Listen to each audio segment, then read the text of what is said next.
अनंत का बुद्ध क्षेत्र बोधि माँ की सघन उपस्थिति से स्पंदित हो रहा है। अनंत का कण कण व्याप्त है उनकी दैवीय प्रेमपूर्ण उपस्थिति से। 29 दिसंबर अनंत उत्सव के अवसर पर हमने उनकी चिरंतन स्मृति में एक शोकेस निर्मित किया है। उनकी स्मृतियों को संजोकर अनंत पथ के मित्रों को ही समर्पित है। ये उनके फुटवियर शोकेस में रखे हुए हैं।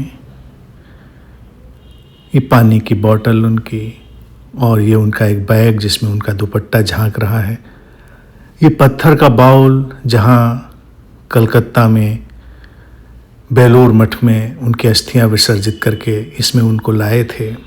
और ये 5 परफ्यूम जो मुझे उन्हें देने थे लेकिन दिए नहीं जा सके, ये रहस्यमयी परफ्यूम, और ये मोबाइल पहला जो उन्होंने मुझे गिफ्ट किया था, ये बोधि माँ की साड़ी। ये फूल जागेश्वर में 5 अक्टूबर उनके महापरिनिर्वाण की दोपहर में पहाड़ी से उतरते हुए तोड़कर मैंने उन्हें दिए थे, जो आज भी वैसे ही जीवंत हैं जैसे तब थे। ये बोधि माँ की रुद्राक्ष की माला जो वो पहनती थी, ये उनकी दीक्षा की माला जो वो पहना करती थी, ये उनके कुछ और परफ्यूम, ये नाव जो उन्होंने जब मुझसे मिली थी तब गिफ्ट दिया था, इसमें कुछ रखकर, वो जाने क्यों अब तक संजो कर रखी गई थी। शायद इसे शोकेस में इसी तरह उनकी स्मृति में रखा जाना था, तो ये अब तक संजो कर रखी गई थी। और ये सफ़ेद स्कार्फ श्रावस्ती जेतवन में एक शिविर में एक मॉनेस्ट्री में बुद्धा की मूर्ति पर पहना हुआ था, जो वहाँ से उतार कर उन्होंने मेरे गले में डाल दिया था।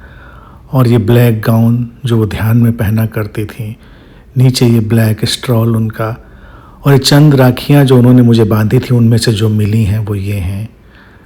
ये उनकी डायरी, उनके पेन, उनके इनलाइटेंड वर्ड्स लोगों के अंदर चिरंतन काल तक गूंजते रहेंगे। बोधि माँ का होना आदि शक्ति का प्रेम का होना है। उनके होने से एक रूपांतरण घटा है जो घटता रहेगा अनंत पथ के मित्रों में।